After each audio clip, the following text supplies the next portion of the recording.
بسم الله الرحمن الرحيم.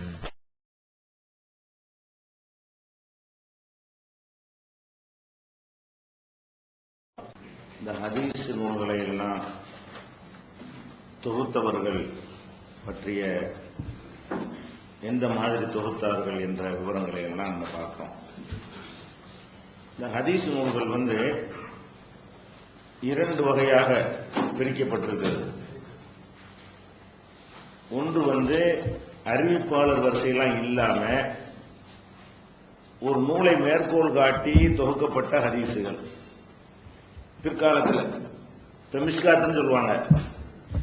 அதுல போனீங்கன்னா எந்த அறிவிப்பாளரும் இருக்காது, அவர் சஹாபி பேர் மட்டும்தான் இருக்கும். மிஷ்காத்தில் எடுத்துக்கிட்டீங்கன்னா ஹதீஸ் இருக்கும். அந்த ஹதீஸ் யார் அறிவிக்கிறாங்களோ யார் சஹாபி பேர் மட்டும்தான் அதுல இருக்கும். மற்றதெல்லாம் மைனஸ் பண்ணிடுவாரு. ஆனா பண்ணி என்ன செய்வாருன்னா புகாரின்னு போட்டுருவாரு. ஒரு ஹதீஸை போட்டு இது புகாரியில் இருக்குது, இது முஸ்லீம்ல இருக்குன்னு போட்டுருவாரு. அப்ப இவங்கெல்லாம் இந்த தொகுத்தவங்க எல்லாம் எப்படி தொகுக்குறாங்கன்னா, வேற நூல்கள்ல உள்ளதை எடுத்து இவங்க தலைப்பு வாரியா என்ன செய்யறாங்க, மிஷ்காத்துங்கிறது தொழுகைன்னு எடுத்துக்கிட்டாருன்னு, புகாரியில் உள்ள தொழுகை, முஸ்லீம்ல உள்ள தொழுகை, திருமதியில் உள்ள ஒரு தொழுகை, இப்படி எல்லா ஹதீஸையும் எடுத்து இவர் ரெடி பண்றாரு. இந்த சனதுகளை எல்லாம் போட்டு அதிகமா பேஜ் ஆயிருங்கிறதுக்காக வேண்டி நூல் பேரை போடுறதுனால சனது அதில் போய் பார்த்துக்கலாம். திருமதின்னு போட்டாருன்னு சொன்னா நம்ம திருமதியில போய் பார்க்கணும் சனதை. மிஷ்காத்தை வச்சுக்கிட்டு இது சரியானது இது தவறானது முடிவு பண்ண இயலாது. அறிவிப்பாளர் இருக்காது. வெறுமனே ரியாலு சாலிஹின் இருக்குது, அதை எடுத்துக்கிட்டீங்கன்னா அது ஹதீஸ் கிதாப்னு சொல்லுவாங்க. ஆனா அதெல்லாம் ஹதீஸுடைய அவர் திரட்டினது கிடையாது. அவர் எனக்கு இவர் அறிவித்தார் இவர் அறிவித்தாருன்னு சொல்லி அவரே திரட்டி இருக்க மாட்டார். இவர் என்ன செய்வார்னு கேட்டா, அவர் ஒரு தலைப்பு எடுத்துட்டு தக்குவான்னு எடுத்துக்குவாரு.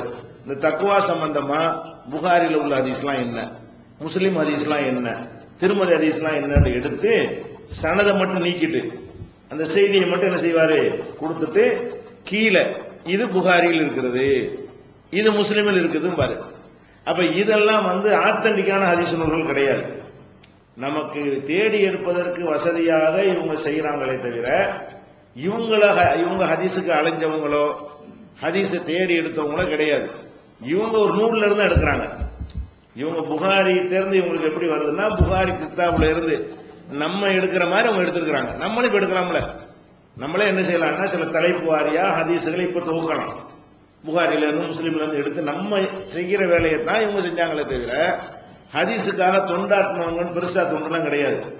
சும்மா ஒரு இருக்கிற தொகுத்து போட்டு என்ன செய்யறது, அது ஆள்கை யாருன்னு ஆராய்ச்சி பண்ண மாட்டாங்க. இந்த ஹதீஸ் எப்படி கிடைத்தது என்பதை அவங்க சொல்ல மாட்டாங்க. அவங்களுக்குன்னு எந்த ஒரு மெனக்கெடுதலும் கிடையாது. இருக்கிற நூல்கள்ல உள்ளத தலைப்பு வாரியான புகாரில உள்ளது அவருக்கு கிடைச்ச ஹதீஸ் மட்டும் தான் இருக்கும். அவருடைய தொழுகை புக்ல என்ன தொழுகைங்கிற தலைப்புல அவருக்கு கிடைச்ச தொழுகை ஹதீஸ் தான் இருக்கும். முஸ்லீமுக்கு கிடைச்ச தொழுகை ஹதீஸ் அதுல இருக்காது. அப்ப ரெண்டும் சேர்ந்து நம்ம கிடைச்ச நல்லா இருக்கும்ல. திருமதியில உள்ள தொழுகை சம்பந்தப்பட்ட ஹதீஸ் வேணும்னா அனைத்தையும் ஒரு இடத்துல எடுக்கிறதுக்கு என்ன செய்யறது என்று ஒரு சின்ன ஒரு தொண்டு இது ஹதீஸுக்காக வேண்டி. இந்த தொண்டை இப்பவும் செய்யலாம், அதை செய்ய இயலாது. இந்த ஹதீஸ் அவங்களை எனக்கு இவர் அறிவித்தார், இவங்களே ஆள்கிட்ட போய் கேட்கறது, எனக்கு இவர் சொன்னாரு இவருக்கு இவர் சொன்னாரு இவருக்கு இவர் சொன்னாரு ரசூலுல்லாஹ் சொன்னாங்கன்னு முடிக்கிறாங்களே. இந்த வேலைய 400க்கு பிறகு யாருக்கும் செய்ய முடியாது. இந்த 400ஓட ஹிஜ்ரி 400 கடைசியா ஹாக்கிம் அவர்தான் கடைசியா உள்ள ஆளு. அதுக்கு முந்தைய சொல்லப்போனா 300ஓட முடிஞ்சிருச்சுன்னு சொல்லலாம். அந்த காலகட்டத்துக்கு பிறகு ஹதீஸ் பத்தி பேசுறவங்க எல்லாமே அந்த நூல்கள்ல இருந்து எடுத்து எடுத்து எழுதுற கித்தாபுகள் தான் உண்டாக்குனாங்களே தவிர ஹதீஸை என்ன செய்யறவங்க திரட்டவில்லை. ஹதீஸை திரட்டுறதுங்கிற வேலை இந்த நூல்களுக்கு இல்லை. அப்படின்னா நம்ம இப்ப என்ன தகவல் நீங்க பதிவு வச்சுக்கணும்னா, ஹதீஸ் நூல்கள் என்று இப்ப என்னென்னலாம் கிடைக்குது, இந்த தொகுத்து நூல் இல்லாம, இந்த மிஷ்காத் இந்த மாதிரி இல்லாம நேரடியாகவே ஹதீஸுகளை நிறைய பேர் தொகுத்தாங்க. ஆனா நிறைய பேர் தொகுத்தாலும் அனைத்தும் இப்ப நமக்கு கிடைக்கல. ஒருத்தர் ரசூல் அந்த ஹிஜ்ரி 100ல ஒருத்தர் தொகுத்தாருன்னு வைங்க, அவர் பிரஸோ அச்செல்லாம் இப்ப கிடையாது. அவர் நோட்ல எழுதி வச்சுக்கிறார். நோட்டும் கிடையாது. அந்த தோல்ல எலும்புல இருந்து யார் செய்வாரு, அந்த காலத்தில் எதை கொண்டு எழுதி கொள்வார்களோ அதை எழுதி வைத்துக் கொள்வார். அவருக்கு நிறைய மாணவர்கள் இருப்பார்களே ஆனால் அவங்க பிரதி எடுத்திருப்பார்களே ஆனால் இதை பார்த்து 5 மாணவர்கள் எப்படி என்ன செய்வாங்க எழுதியிருப்பாங்க. அந்த 5 மாணவர்கள்ட்ட இருந்து இன்னொரு 10 பேர் எழுதியிருப்பாங்க.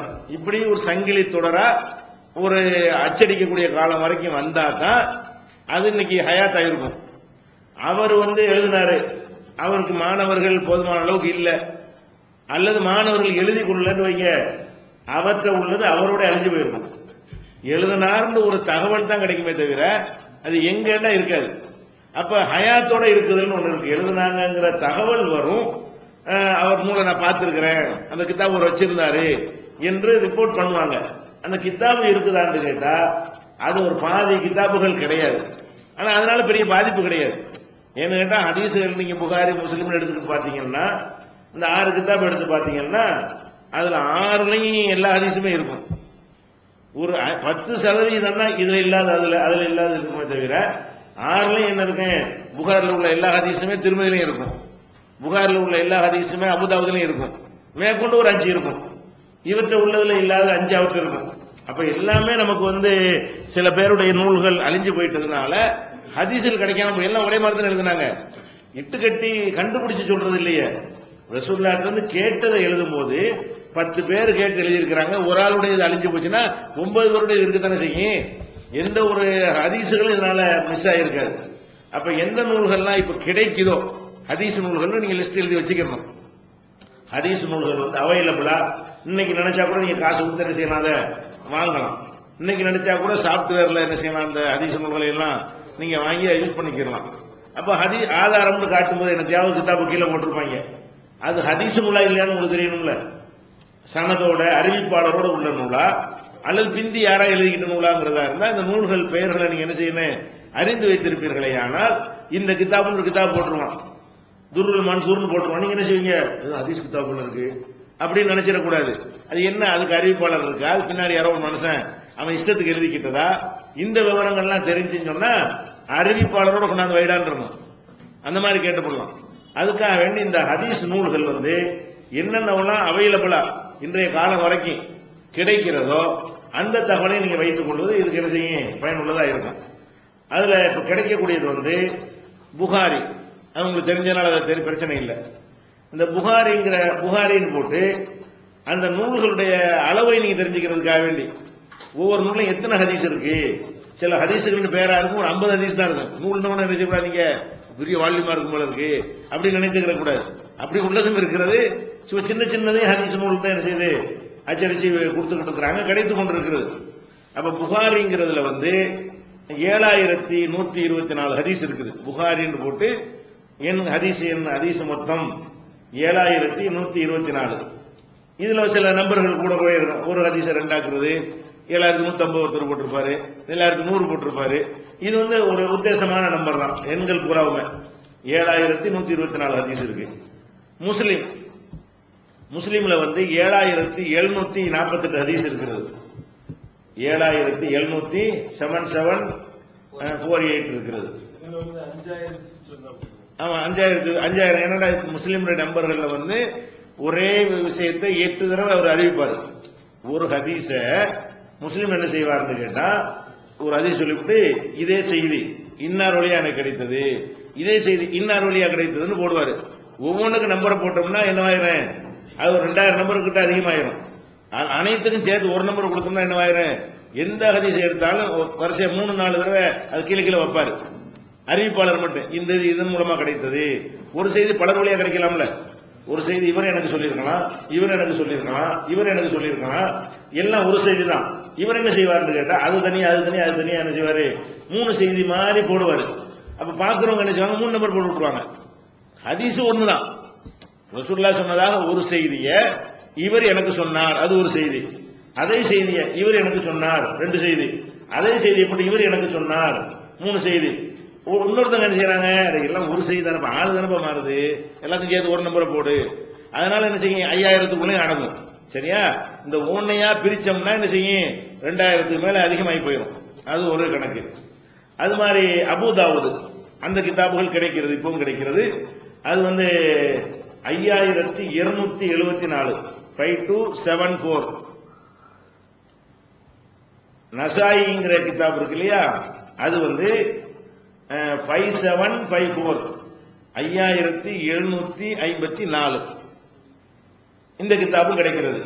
அப்புறம் திருமதிங்கிற கிதாபு வந்து 3956 3956 4000க்குள்ளதான் அந்த ஹதீஸ் அது வருது. இந்த நம்பர்கள்லாம் உத்தேசம் தான், நம்பர்கள் வந்து அவங்க போட்டது இல்லை, எப்பவுமே ஞாபகம் வச்சுக்கிறேன். வேற ஒண்ணுல போய் 4100 போட்டிருப்பான், என்னடா 3000 சொன்னாங்க 4000 கூடாது. அதுவும் சரிதான், அவர் போட்ட நம்பருக்கு அது சரி. 2 ஹதீஸை 1 ஹதீஸ் ஆக்குவது, 1 ஹதீஸ் 2 ஹதீஸ் ஆக்குவதனால் இது வரும். இந்த விஷயங்கள் வந்து நம்பர்கள் வந்து நம்மளோட பின்னாடி உள்ளவங்க போடுறது, அந்த நூல் ஆசிரியர்கள் போடுவது கிடையாது. அதனால இந்த நம்பர் அப்படி இருக்குன்னு கூடாது. 200 300 என்ன செய்யும், முஸ்லீம்ல 2000 டிஃபரெண்ட் வரும், மீதி உள்ளதெல்லாம் ஒரு 100 200 நம்பர் மொத்தத்தில் என்ன செய்யும், டிஃபரெண்டா வரும். ஹதீஸ் கூடாது குறையாது. அதேதான், இவர் எதை 5000 எதை திருமதிங்கிறார, 3000 அடுத்த திருமதி பாரு. ஹதீஸ் கிதாபுல வந்து எழுத்துலையோ மேட்டரோ கூடாது, நம்பர் எங்கன போடுறதுங்கிறது வித்தியாசப்படும். அப்ப திருமதி வந்து 3956 போட்டீங்களா, இப்னு மாஜா 4341 4341. அதே மாதிரி முஸ்னத் அகமது, இது வெறும் அகமதுன்னு சொல்லுவாங்க, முஸ்னதுன்னு போட மாட்டாங்க. ரெஃபரன்ஸ் காட்டும்போது என்ன செய்வாங்க, அகமதுன்னு தான் போடுவாங்க. அகமதுன்னா முஸ்னத் அகமது, அவர் நிறைய கிதாப் எழுதியிருக்கிறாரு. ஆனா வெறும் அகமதுன்னு போட்டா இந்த கிதாப் தான் அது முஸ்னத் அகமது தான். இவர் நிறைய கிதாப் எழுதுறதுனாலதான் இந்த முஸ்னதை சேர்த்து சொல்றோம். ஒரே கிதாப் எழுதியிருந்தாருன்னா வெறுமனே அகமதுன்னு சொல்லிட்டு போயிடலாம். இவர் அகமது வந்து நிறைய புக் எழுதியிருக்கிறாரு, அதனால அதுக்கு முஸ்னத் அகமதுன்னு பேரு. ரெஃபரன்ஸ்ல போடும்போது எப்படி போடுவாங்க, வெறும் அகமதுன்னு போடுவாங்க. அகமதுனால் முஸ்னத் அகமதுனால் ஒண்ணுதான். இந்த அகமதுல வந்து 27688 இருக்கிறது, 27688. இவ்வளவுதான் பெரிய கிதாப். 27000 புகாரி மாதிரி 4 மடங்கு இருக்கிறது. புகாரி எவ்வளவு பெருசா இருக்குதோ அது மாதிரி 4 மடங்கு ஹதீஸ் உள்ளது எது, அகமதுங்கிறது. 27688. மாலிக் இமாம் அவர் மொத்தாண்டு ஒரு நூல், அது மதீனா வாசிக்கிற ஹதீஸ் மட்டும் உள்ளதுதான். சொல்லியிருக்கோம்ல, அவர் திரட்டினாரு மதீனாவுடைய ஹதீஸுகளை. அந்த ஹதீஸுடைய மொத்தாண்டு பேர் மூணா ஆனா இத்தனை தாவண்ணார் கொடுங்க மொத்தா. இந்த ஹதீஸ் வந்து 3676 3676 ஹதீஸ் கொண்டது. அது சின்ன நூல் தான் அது. அதே மாதிரி தாரிமீண்டு ஒரு நூல் இருக்கிறது, அதுவும் அந்த சுனன்ல சேர்ந்ததுதான். அந்த புகாரி முஸ்லிம் தலைமுறையில உள்ளவர் அவர்.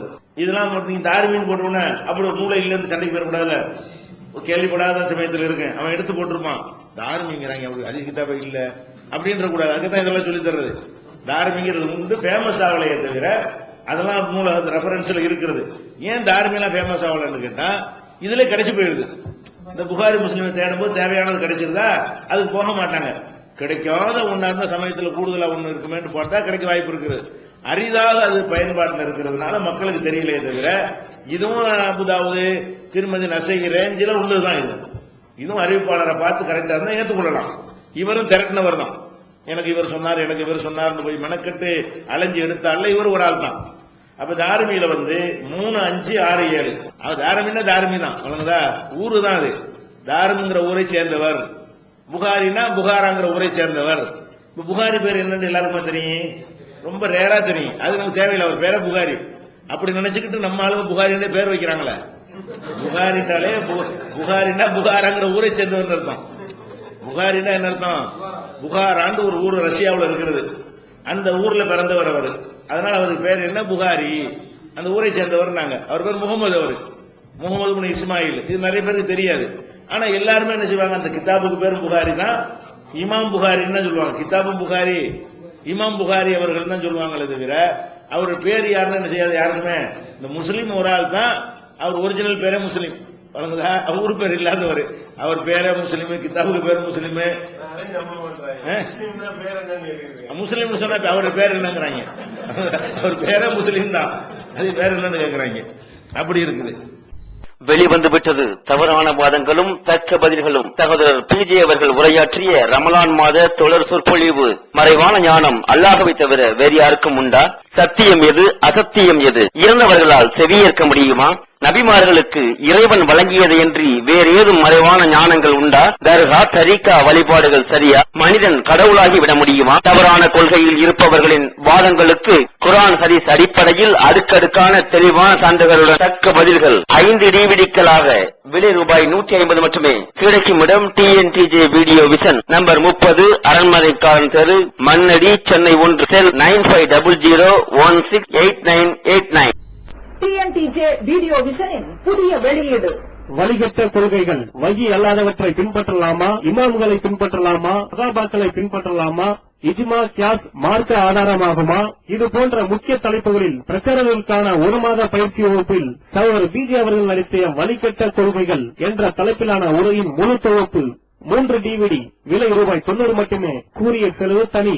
கிடைக்கும் இடம் TNTJ வீடியோ விஷன், எண் 30, அரண்மனைக்காரன் தெரு, மண்ணடி, சென்னை 1, செல் 9500168989.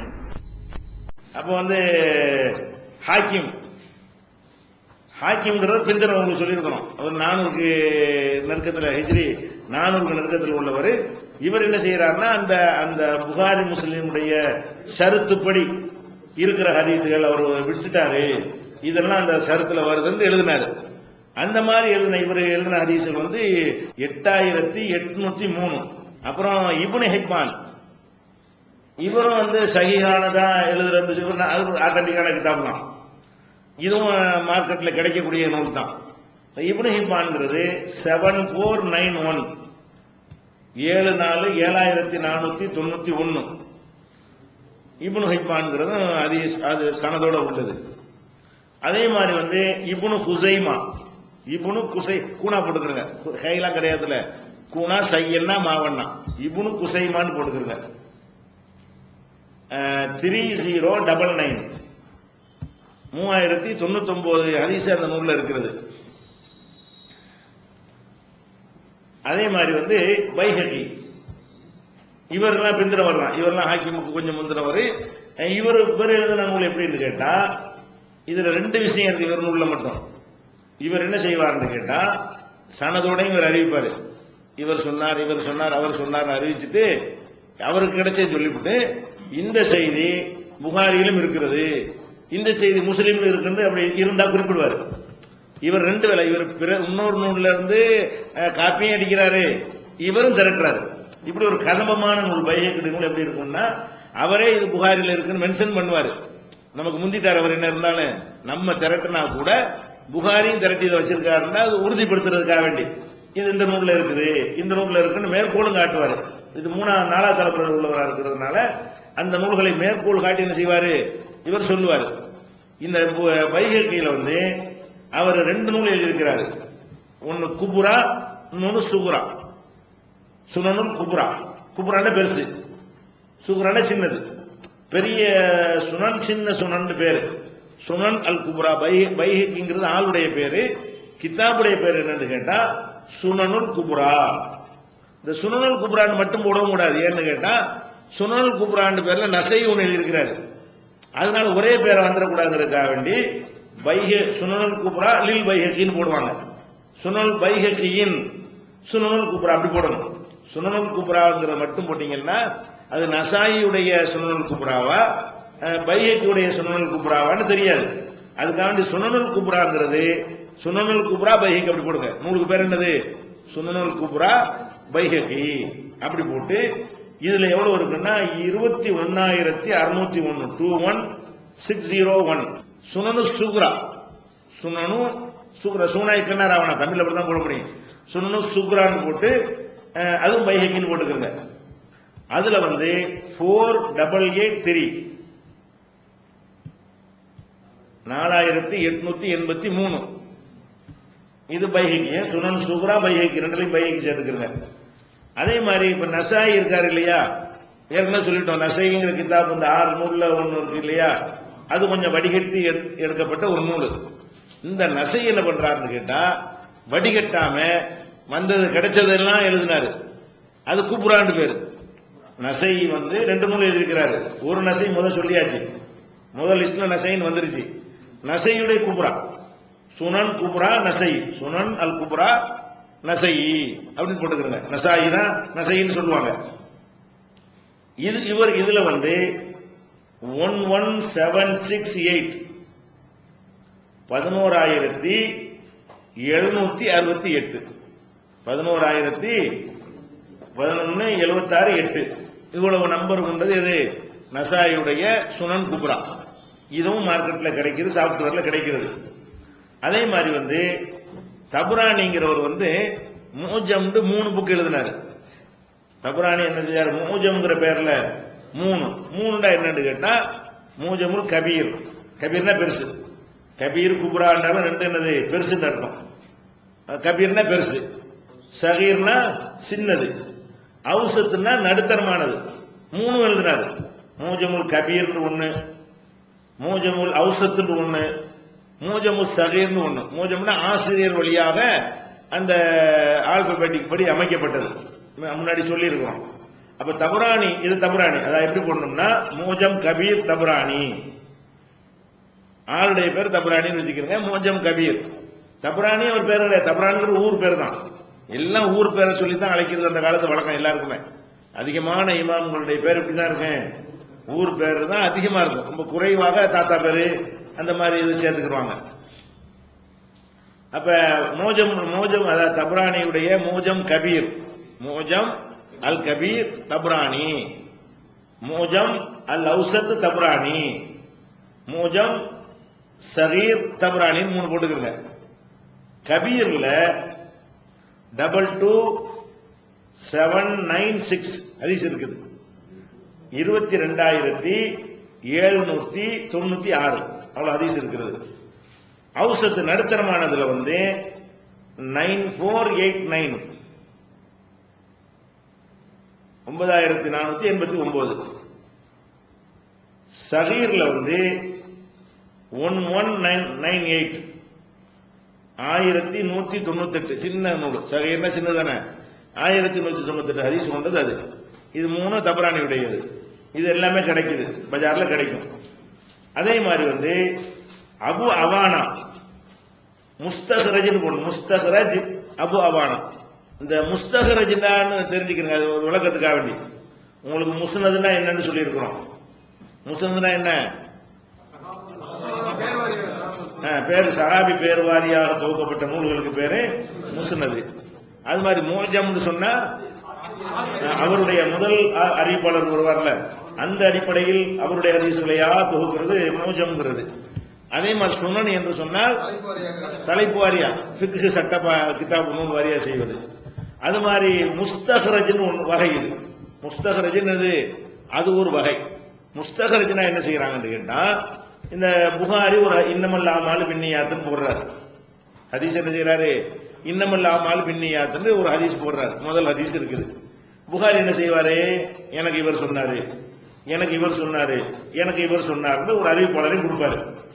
இந்த முஸ்தஹரஜ்ங்கிறவங்க என்ன செய்யறாங்கன்னு கேட்டா, இந்த ஹதீஸ் புகாரி போட்டிருக்காருல, இந்த ஹதீஸ் இவங்க வழியா மட்டும் வரல, இன்னும் பலர் வழியா இருக்கு, நடைமுறைகளா இருக்கு, செவி வழியா மக்கள் மத்தியில் என்ன இருக்கு, அந்த ஹதீஸ்கள் இருக்குது அப்படின்னு கண்டுபிடிச்சு புகாரியில் என்னென்ன ஹதீஸ் வந்திருக்கிறதோ, முஸ்லிமில் இந்த 2க்கு மட்டும்தான் முஸ்தஹரஜ்னு போடுவாங்க.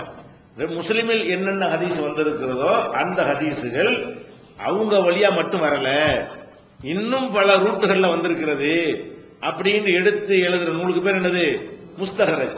இப்ப புகாரில் உள்ள எந்த ஹதீஸ் இருந்தாலும் அதை என்ன செய்வாருன்னு கேட்டா, இவங்க போய் தேடுவாங்க.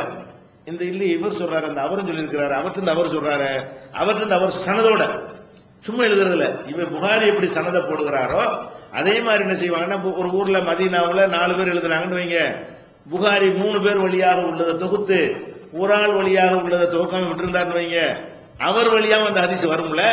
அப்ப இவர் என்ன செய்யறாருன்னு கேட்டா, புகாரி சொல்ற இந்த வழி மாத்திரம் இல்லாம வேற ரூட்லயும் இந்த ஹதீஸ் வந்திருக்கிறது அப்படின்னு சொல்லி அதுக்குன்னு ஒரு நூல் எழுதுறாங்க. முஸ்தஹரஜ் நிறைய பேர் எழுதியிருக்கிறாங்க. அவைலபிளா இருக்கிறது இதுதான். முஸ்தஹரஜ்ங்கிற பேர்ல உள்ள நூல்ல அதிகமான நூல்கள் தேவையற்றதா தெரியுது. புகாரில அவர் வெயிட்டான ஆளை வச்சு போடும்போது இன்னும் பலர் உலமா தேவையில்லாம குழப்பம் இருக்க ஆல்ரெடி தொகுத்தாச்சு, ஆளுக்கு தான் வித்தியாசமா போகுது. இதனால என்ன பயன்னு நினைச்சாங்களோ தெரியல, மக்கள் என்ன செய்யல, அது முக்கியத்துவம் கொடுக்கல. இந்த மாதிரி வகைக்கு பேர் முஸ்தஹரஜ். முஸ்தஹரஜ்னா முஸ்தஹரஜ்னு போட்டுருவாங்க, கீழே குறிப்பிடுவாங்க புகாரி முஸ்லிம் நூலுடைய முஸ்தஹரஜ். அவர் போட்ட அதே ஹதீஸுகள் வேற வேற ஆட்கள் வழியாகவும் அறிவிக்கப்பட்டு இருக்கிறது. அவங்க அதை செய்யல, நாங்க அதை செய்கிறோம் அப்படின்னு சொல்லுவாங்க. ஹதீஸ் அதுதான். புகாரில இல்லாத ஒரு ஹதீஸ் அதுல இருக்காது, முஸ்லீம்ல இல்லாத ஒரு ஹதீஸ் என்ன செய்யாது அதுல இருக்காது. அப்ப புகாரியே போதுமா, நமக்கு ஆளுதான் மாறுமே தவிர ஹதீஸ்ல எதுவுமே ஒண்ணு கூட கூடாது. அப்படி இருக்கிறதுனால அது பேர் என்னது? முஸ்தஹரஜ். முஸ்தஹரஜ் அபு அவானா. முஸ்தஹரஜ் அபு அவானா. அபு போட்டு அவானா, ஆனா வாவண்ணா நாவண்ணா, அபு அவானாங்கிறவர் எழுதுனது. இவர் இதுல என்ன செய்யறாருன்னா 7065 நம்ம ரெண்டையும் மெர்ஜி பண்ணி புகாரி முஸ்லிம் மெர்ஜி பண்ணி மொத்த ஹதீஸ் எவ்வளவு வருது? 7065 வருது. அதுல என்னன்னு கேட்டா சிலதுக்கு முஸ்தஹரஜ் கிடைக்காது, அதை விட்டுருவாரு. ஒரு புகாரில 1வது ஹதீஸ் பல பேர் வழியா வந்தா எழுதிருவாரு. 2வது ஹதீஸ் ஜுது பவர் கிடைக்காது, அதை விட்டுருவாரு. 3வது ஹதீஸ் கிடைக்கும். இந்த புகாரில் இருக்கிற அதே ஹதீஸ் அனைத்தும் வேற ஆட்கள் வழியா வரணும்னு அவசியம் கிடையாது. சில ஹதீசுகள் வேற ஆட்கள் வழியா வந்திருக்கலாம், சில ஹதீசுகள் வேற ஆட்கள் வழியா வராம இருக்கலாம், அதை விட்டுருவாரு. அந்த மாதிரி செஞ்சதுனாலதான் புகாரி முஸ்லிம் ரெண்டுக்கும் சேர்த்த எவ்வளவு வருது? 7065 ஹதீஸ் தான் வருது. நம்பர்ல முன்ன இருக்கும். அது ஒன்னாச்சு. அதே மாதிரி அபு யாலாங்கிறவருடைய முஸ்னத், முஸ்னத் அபு யாலா, முஸ்னத்னு போட்டு அபு யாலா, யாலாண்டா யானா போட்டு அக்கண்ணா போட்டு லாவனா போடுங்க.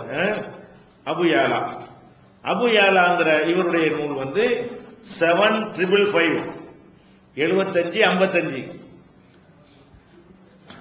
7555 ஹதீஸ் இருக்கிறது. அதுக்கப்புறம் தாரகுத்னி, தாரகுத்னி கூனா இத்தனா நீ என்ன தாரகுத்னி என்கிற ஒரு நூல் இருக்கிறது. இது அவைலபிள் கிடைக்கிறது. இதுல 4898 4898 ஹதீசுகள் அதுல உள்ளது. அதே மாதிரி முஸ்னது அல் பஸார், பஸார் என்பவருடைய முஸ்னதுக்கு ஒரு நூல் இருக்கிறது. இதுல இந்த முஸ்னது நீ விளங்கிக்கணும், முஸ்னது போட்டா என்ன மாதிரி இருக்கும்னு விளங்கிக்க வேண்டியதான், சரியா? முஸ்னது அல் பஸார்ல 3450 ஹதீஸ் இருக்கிறது. 3450 ஹதீசுகள் இதுல இருக்கிறது. அதே மாதிரி சுனன் Saeed bin Mansoor, Saeed bin இது அவர் சொந்த பேர்ல வருது. சயீத் பின் மன்சூர் என்பவர் எழுதிய சுனன், எழுதிய இல்ல திரட்டிய சுனன். அப்படி சுனன் சயீத் ரொம்ப ரொம்ப முன்னிலையான கிதாப், புகாரி காலத்தில் உள்ள ஒரு நூல்ல உள்ளதான் இது. அப்ப சுனன் சயீத் பின் மன்சூர் என்பது 2978 2978. அதுக்கப்புறம் முசன்னப் இப்னு அபி ஷைபா, முசன்னப் சொன்னா அது ஒரு வகை. முசன்னப் முஸ்தஹரஜ் எல்லாம் சொன்னோம்ல, அது மாதிரி முசன்னப்ங்கிறது ஒரு வகை. நிறைய பேர் இந்த முசன்னப் எழுதுவாங்க. முசன்னப்னா என்ன மாதிரி நூல்கள் இருக்கும்னு கேட்டா ரசூலுல்லாஹ்வுடைய ஹதீஸோட சஹாபாக்கள் சொன்னது எல்லாம் கலந்துருக்கும். ஃபில்டர் பண்ணா வச்சிருந்தாங்கல்ல, அந்த மாதிரி எல்லாம் கலந்துருந்தா அதுக்கு பேர் என்னது?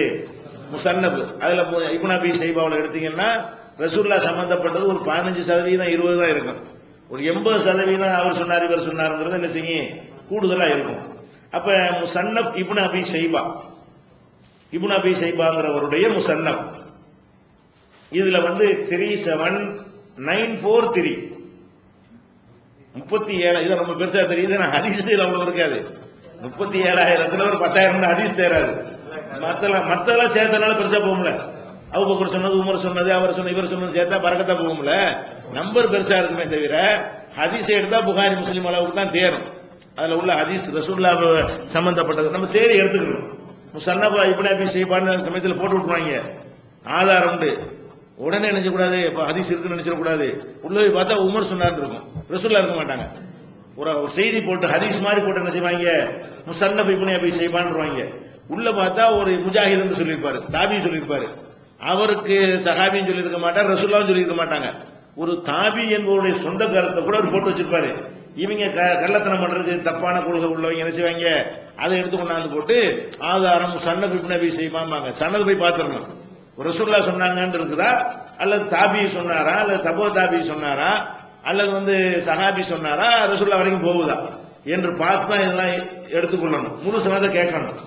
முழுசா சனதை சொல்லு, ஆட்கள் எல்லாம் பார்க்கணும்னா நீங்க அதுலயே அடிச்சிடலாம். முகவாசிய சனதை தேடாமலேயே அவன் காட்டுவான்ல, நீங்க எங்கடா ரசூலுல்லாஹ் சொன்னாங்கன்னு வரலடா, தூக்கி போட்டு போயிடலாம். அறிவிப்பாளர் வரிசையெல்லாம் பின்னாடிலாம் ஆராயணும், எடுத்தெடுப்புல தட்டி விட்டுறலாம், அது கேட்டவனே தெரிஞ்சு போயிடும். அதனால முஸன்னஃப் இப்னு அபீ ஷைபாவுல 37,943 ஹதீஸ் இருக்கிறது. அதே மாதிரி ஷாஃபி இமாம் இருக்காங்கல்ல, அவங்க ஒரு முஸ்னது தயாரிச்சிருக்காங்க, முஸ்னத் அஷ்-ஷாஃபி, ஷாஃபி இமாமுடைய முஸ்னது. அவர் அவருடைய முஸ்னது பெரும்பாலும் எப்படி இருக்கும்னு கேட்டா, அதிகமாக மாலிக் அறிவித்தார்னு தான் ஆரம்பிக்கும். அவருடைய முஸ்னது எப்படி இருக்கு, மாலிக் இமாம் உஸ்தாத் தானே அவருக்கு. ஷாஃபி இமாமுடைய உஸ்தாத் யாரு, மாலிக் இமாம்கிட்ட படிச்சவர் தான் ஷாஃபி. அதனால அக்பர்னா மாலிக், மாலிக் எங்களுக்கு சொன்னாரு, அப்படித்தான் அந்த அறிவிப்பாளர் என்ன செய்வாரு, அதிகமானதை கொண்டு வருவாரு. இந்த முஸ்னது ஷாஃபியில ரொம்ப கம்மி, 1829 தான், சின்ன ஹதீஸ் கிதாப் தான் அது. 1829, 1829 இவ்வளவுதான் அதுல உள்ள ஹதீஸுகள், கம்மியான அளவு தான். இஸ்லாத்தை குர்ஆன் மற்றும் ஹதீஸ் வாயிலாக அறிந்திட அழகிய இணையதளமான onlinepj.com என்ற இணையதளத்திலிருந்து எடுக்கப்பட்ட இஸ்லாம், அரசியல் மற்றும் சமூக கேள்விகளுக்கான பதில்களின் ஒரு தொகுப்பு. கொள்கை விளக்கம், தொழுகை, நோன்பு, ஜக்காத், ஹஜ், அரசியல் மற்றும் பொதுவான பதில்கள் உள்ளிட்ட சுமார் 300 கேள்விகளுக்கான பதில்கள் அடங்கிய இந்த புத்தகத்தின் விலை ரூபாய் 150 மட்டுமே. தமிழ்நாடு தௌஹீத் ஜமாத்தின் புதிய வெளியீடு, மாதம் ஒரு பிரசுரம், கட்டுரைகளின் தொகுப்பு, விலை ரூபாய் 120 மட்டும். கிடைக்கும் இடம் TNTJ வீடியோ விஷன், எண் 30, அரண்மனைக்காரன் தெரு, மண்ணடி, சென்னை 1. செல் 9500168989. TNTJ வீடியோ விஷன், TNTJவின் மார்க்க விளக்க குறுந்தகடுகள், BJ சம்சுல்லுஹா, MI Sulaiman, MS Sulaiman, Althafi மற்றும் மார்க்க அறிஞர்களின் உரைகள் அடங்கிய சீடிகள் வெறும் ரூபாய் 20 மட்டுமே. கடந்த ரமலானில் சகோதரர் BJ அவர்கள் ஆற்றிய இஸ்லாம் கூறும் பொருளியல் தொடர் சொற்பொழிவு கிட்டத்தட்ட 27 மணி நேர நிகழ்ச்சி 3 டிவிடிகளில் விலை ரூபாய் 75 மட்டுமே. மொத்த விற்பனையாளர்களுக்கு கழிவுகள் உண்டு. கிடைக்கும் இடம் TNTJ வீடியோ விஷன், நம்பர் 30, அரண்மனைக்காரன் தெரு, மண்ணடி, சென்னை 1. அதே மாதிரி இந்த முஸன்னஃப்ல இப்னு அபீ ஷைபா எழுதின மாதிரி அப்துல் ரஸாக் ஒருத்தர் எழுதிருக்காரு, முஸன்னஃப் அப்துல் ரஸாக். இந்த முஸன்னஃப் அப்துல் ரஸாக்ங்கிறதுல 21033 இது முஸன்னஃபா இருக்கனால அதிகமா இருக்கும். முஸன்னஃப்னா நம்பர் பெருசா இருக்கும். ஏன்னா பலருடைய கருத்தை அவங்க எழுதுறதுனால என்ன இருக்கு, ஹதீஸை விட கூடுதலா வரும். ஹதீஸ்களை ஃபில்டர் பண்ணி எடுத்துக்கணும். 21033 21033 21 அவ்வளவு ஹதீஸ் அதுல இருக்கிறது. அதே மாதிரி இந்த பைஹக்கி இருக்காருல்ல, முதல்ல சொன்னோம்ல, அவர் சுனனுல் குப்ரான்னு எழுதியிருக்காரு இல்லையா, சூராவனா. இதே பைஹக்கி ஆதாப்னு ஒண்ணு, ஆதாப், ஆவண்ணா தாவண்ணா இப்பண்ணா, ஆதாப்னு சொல்லி ஒரு நூல் எழுதியிருக்கிறாரு. இது என்னன்னு கேட்டா, இந்த சட்டத்திட்டங்கள்லாம் இருக்காது. இவர் ஹதீஸ்ல என்ன செய்யறாருன்னு கேட்டா, பொய் சொல்லக்கூடாது, பண்பாடுகள், நேர்மையா நடக்க வேண்டும், அடக்கமா இருக்க வேண்டும், பணிவாக இருக்க வேண்டும், கர்வம் கொள்ளக்கூடாது, இந்த குணநலன்கள் இருக்குல்ல, ஆதாப்னா குணநலன்கள். இந்த ஹதீசுகள்ல தொழுகிறது, நோன்பு வைக்கிறது அதெல்லாம் விட்டுவிட்டு இந்த பயான் பண்ணுவதற்கு ஏற்றவாறு செய்திகள் இருக்கும்ல, பொதுமக்களுக்கு அறிவுரை சொல்வதற்கு, அந்த மாதிரி உள்ளதுக்கு பேர் ஆதாபு. அந்த மாதிரி ஆதாப்னு சொல்லி நினைஞ்சாரு அவரு திரட்டினாரு பைஹக்கிங்கிறவரு. அப்படி ஒரு ஆதாபு பைஹக்கின்னு போட்டுருங்க, ஆதாப்னு போட்டு பைஹக்கி அப்படின்னு போட்டுற வேண்டியது. இதுல 867 ஹதீஸ் இருக்கு, 867 சின்னது ரிசாலா மாதிரி உள்ளது. அதே மாதிரி புகாரி இமாம் இருக்காருல்ல, அவர் இன்னொரு கிதாபு அதபுல் முஃப்ரத்னு எழுதியிருக்காரு. அதப் அல் முஃப்ரத், அல் அதப் அல் முஃப்ரத். ஆதாபு அதப்லாம் ஒண்ணுதான், இதுவும் அதபு சம்பந்தப்பட்டதுதான். ஆமா, இதுல என்னன்னு கேட்டா அல் அதப், அல் ஆனா இல்லன்னா போட்டு ஆனா தானா இப்பன்னா அல் அதப், அல் முஃப்ரத் ஆனா இல்லன்னா மூணா, அக்கன்னா இப்பன்னா ராணா இத்தனை, அல் முஃப்ரத். சரியா, அதமுல் முஃப்ரத்னு போட்டுருங்க. இதுல புகாரி அளவுக்கு இவர் ஃபில்டர் பண்ணி எழுதல, பாதி தேராது இதுல. அதமுல் புகாரி எழுதினா கூட சரியானதைத்தான் எழுதுவேன், இதுல எந்த ஒரு கண்டிஷன் ஒரு போடல. அதப்பு சம்பந்தப்பட்டதானே, ஒழுக்கம் பண்பாடு தானே, பொய் சொல்லக்கூடாது, கோல் சொல்லக்கூடாதுங்கிற மாதிரி விஷயமா இருக்கனால இவர் அமல் செய்யறது ஒண்ணும் இல்லையில. பொய் சொல்லக்கூடாதுங்கிறது வந்து ஹதீஸ் இல்லாட்டா கூட பொய் சொல்ல மாட்டோம். பொய் சொல்லக்கூடாது எல்லாருக்கும் தெரியும், எல்லா மதத்துக்காரனுக்கும் தெரியும். அதனால இவர் என்ன செய்யலன்னு கேட்டா அந்த அதபுல் முஃபரதுங்கிறதுல பெரிய கடுமையான ஒரு விதிமுறைகள்லாம் போடல. ஓரளவுக்கு சுமாரானது, லைஃபானது, அந்த மாதிரி உள்ளதெல்லாம் அடிச்சு விட்டுருக்கிறாரு. அதுல அதை புகாரியின் அதபுல் முஃபரதுன்றாங்க. ஒன்னும் புகாரி எழுதிட்டாருன்னு நினைச்சிடக்கூடாது. அவரே அப்படி சொல்லல. புகாரிங்கிற நூலுக்கு தான் அப்படி சொன்னாரே தவிர இந்த நூலுக்கு என்ன செய்யல, ஆத்தண்டிக்கானது தான் நான் எழுதியிருக்கிறேன் அப்படின்னு அவர் சொல்லல. அதனால புகாரினா சஹீஹுல் புகாரியா இருந்தா தான் அவர் அந்த கண்டிஷன் போட்டிருக்கிறாரு. அப்படி இல்லாம இந்த புகாரி நினைச்சிருக்காரு, வேற வேற நூல்கள்லாம் எழுதியிருக்கிறாரு. அந்த நூல்களுக்கெல்லாம் இந்த ஷரத்து கிடையாது. எழுதினாலும் புகாரியா இருக்கலாம். அவர் அந்த விதிமுறைப்படி எழுதல, அவரே வகுத்து கொண்ட விதிமுறைப்படி என்ன செய்யல, அது புகாரிக்கு மட்டும்தான் விதித்துக் கொண்டார். சஹீஹுல் புகாரிங்கிற நூலுக்கு தான் அந்த விதியை வந்து விதித்துக் கொண்டாரு. இது கிடையாது. இதுல வந்து 1322 1322. அதே மாதிரி அபூ தாவூத் இருக்காங்க இல்லையா, அவர் வந்து மராசீல் மானா ராவண்ணா சி என்ன இல்லன்னா மராசீல் போட்டு ஐபன் அபூ தாவூத் போட்டுக்கோங்க. இந்த மராசீல் என்னன்னு கேட்டா முர்சல் என்பதனுடைய பன்மை மராசீல். முர்சலுடைய பன்மை என்னது, மராசில். அப்ப முர்சல் என்று சொன்னா ரசூலுல்லாஹ் சொன்னதாக யார் சொல்லணும், சஹாபி சொல்லணும். ரசூலுல்லாஹ் சொன்னதாக சஹாபிக்கு அடுத்த ஆள் சொன்னா, தாபி சொன்னா அது முர்சல். ரசூலுல்லாஹ் சொன்னதாக யார் சொல்லணும், முறைப்படி ரசூலுல்லாஹ் சொன்னாங்க அபூபக்கர் சொல்லணும், அது ஓகே. சஹாபி விட்டுவிட்டு தாபியில உள்ளவர் ரசூலுல்லாஹ் சொன்னதா சொல்லுவாரு. இவருக்கு எந்த சஹாபிட்ட கிடைச்சேன்னு வராது. இந்த மாதிரி உள்ளது முர்சல்மாங்க. இவர் இந்த முர்சலையா பிரிச்சு எடுத்து நூல் எழுதியிருக்கிறார். இவர் நினைச்சிருக்காரு ரசூலுல்லாஹ் சொன்னதா இருக்கும், ஆனா அதுல யார் அறிவிப்பாளர், முதல் அறிவிப்பாளர் யார் இருக்க மாட்டாரு, சஹாபி இருக்க மாட்டாரு, தாபி தான் இருப்பாரு, தபோ தாபி கூட இருப்பாரு. ரசூலுல்லாஹ்வுடைய சஹாபி இருக்க மாட்டாங்க. சஹாபி இல்லாட்டி ஆத்தன்டிக் கிடையாது. அப்ப இந்த முர்சலையா இவர் அந்த முதல்ல ஒரு நூல் சுனன் எழுதிட்டதுனால இன்னும் அவர் மிச்சமா இருக்குது. நிறைய திரட்டுறாருல, திரட்டினது என்ன பண்றாங்கன்னா இந்த சன்னதோட கரெக்டா வர்றது அபூ தாவூத் அதை எழுதி போடுறாரு சுனன்ல. மிச்சமா இருக்கு. இதுல எல்லாம் சஹாபியை காணாம திரட்டினதுக்கு வீணாக்கணும்னு சொல்லி அதை ஒரு பெயர் போட்டு நினைச்சிட்டாரு, அதை எழுதி விட்டாரு. இது எதுவும் நிக்காது. ஆனா முழுசு தெரிஞ்சு வச்சுக்கலாம், ஒரு இன்ஃபர்மேஷனுக்கு என்ன செய்யலாம் வச்சுக்கலாம். இதுல எதுவுமே ஆதாரத்துக்கு நிக்காது. எங்கப்பா சஹாபியா காணா எப்படிப்பா நம்ம நம்புறது? ரசூலுல்லாஹ் சொன்னதை ரசூலுல்லாஹ் பார்க்காத இப்படி சொல்லுவாரு. அப்ப இடையில யாரை விடுபட்டு போயிருக்கிறாங்க அப்படின்னு சொல்லி செஞ்சிருவோம். இந்த மராசில்ங்கிறதுல 19467 இருக்கிறது, 1946-7. அப்ப சரியானதுக்கு பாருங்க எது அதிகமா இருக்குன்னு பாருங்க. அதாவது இவர் அபூ தாவூத் திரட்டினதுலயே அந்த அபூ தாவூத்ல எவ்வளவு ஹதீஸ் போட்டோம்? ஆமா 5200க்கு 19000க்கு பாத்துக்கிறங்க. அப்ப அவர் திரட்டுறாரு.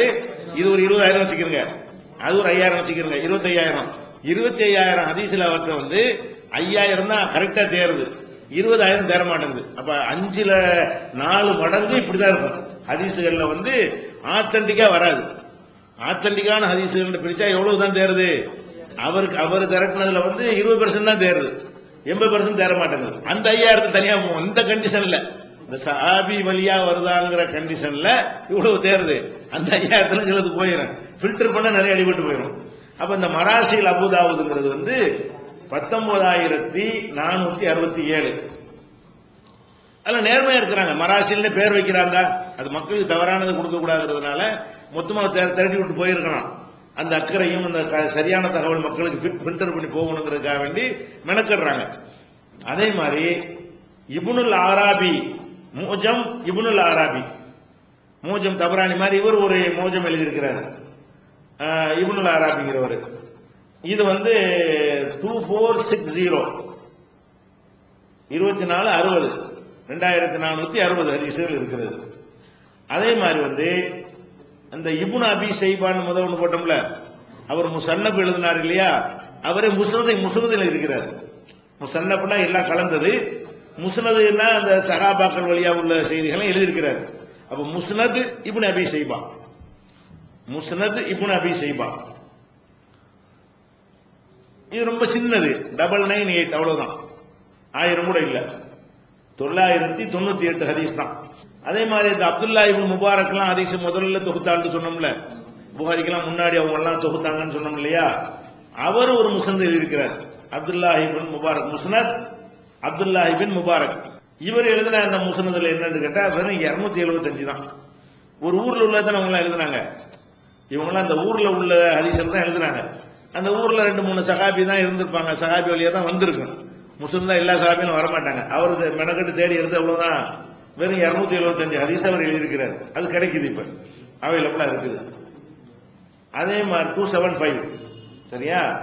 அதே மாதிரி இந்த தபுரானி இருக்காரு இல்லையா, முதல்ல சொன்னோம்ல, மூஜம் கபீர் அவுசத்து சகீர் எழுதினார் இல்லையா, அவர் என்ன செய்யறாருன்னா அவர் திரட்டின ஹதீசுகள்லயே சிரியா சாம்டா சிரியா வாசிகள் வழியாக அறிவிக்கப்படுற ஹதீஸை தனியா பிரிக்கிறார்கள். நிறைய பிரிச்சிருப்பாரு நினைக்கிறேன். இந்த நூல் கிடைக்கிறதுல என்ன விளங்குதுன்னு கேட்டா, ஈராக் வாசிகள், சிரியா வாசிகள், ஹிஜாஸ் வாசிகள் நிறைய அவர் எழுதி இருக்கக்கூடும். ஆனா ஒன்னே ஒண்ணு கிடைக்குது, ஷாம் வாசிகள் வழியாக கிடைத்தது போடுறாரு. நூலுக்கு பேர் என்னது? முஸ்னது ஷாமீன், ஷாமியின். ஷாம்டா சிரியா, முஸ்னது போட்டு ஷாமியின், ஷாமியின்னா சிரியா வாசிகள், அது கைப்பன் போட்டு தபுரானி. அப்ப என்ன செய்யறாருன்னு கேட்டா, சிரியா அவருடைய பெரிய நூல்கள் பெருசா போட்டிருக்காருல, அதுல இருந்து என்ன எடுக்கிறாருன்னா ஷாம் வாசிகள் வழியா எனக்கு என்னென்னலாம் கிடைச்சது பிரிக்கிறார். அப்படின்னா இவர் இப்படி எல்லாத்தையும் பிரிச்சிருக்கணும்ல. ஷாமுக்கு பெரிய முக்கியத்துவம் கொடுக்க வேண்டிய அவசியம் இல்லையே, மக்கா மதீனாவுக்குள்ள முக்கியத்துவம் கொடுத்துருக்கணும் அப்படின்னு பார்த்தா.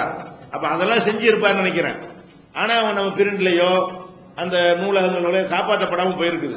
கிடைச்சதை வச்சு பார்க்கும் பொழுது இன்னும் பல இதில் பிரிச்சிருக்கலாம் அவரு விளங்குமே தவிர நமக்கு அவைலபிள் கிடையாது. சாம்வாசியல் வழியாக கிடைத்தவை என்று போட்டு அந்த ஹதீஸ் பூராம யார் வழியா தான் இருக்கு, சிரியாவில் போய் உள்ள தொகுத்த ஹதீஸ்களா தான் இருக்குமே தவிர மக்காவுல உள்ளவங்க தொகுத்தது மதீனாவுல உள்ளதெல்லாம் அது இருக்காது. அது தபுரானி பண்ணியிருக்கிறாரு. 3557 அவ்வளவு ஹதீஸ் இருக்கு அதுல. 3, 5, 5, 7. அதுக்கப்புறம் ஷிஹாபுங்கிறவர் ஒரு முஸ்னது ஷிஹாப், முஸ்னது போட்டு ஷிஹாபு, அவர் ஒரு முஸ்னதை எழுதியிருக்கிறாரு. அது 1371 சின்ன ஹதீஸ் தான் இது.